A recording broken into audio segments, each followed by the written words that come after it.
Nagpapak tayo ng mantika. Nawala yung live ko.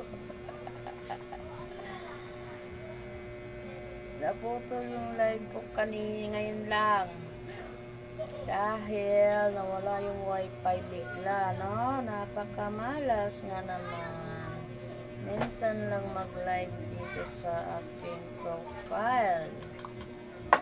Diba? Sinuswerte talaga nga naman. Sila ang bumalik.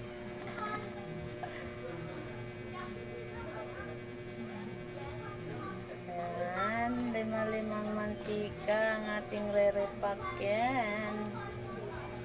Dahil ito ay mabenta. Kumpara mo doon sa mga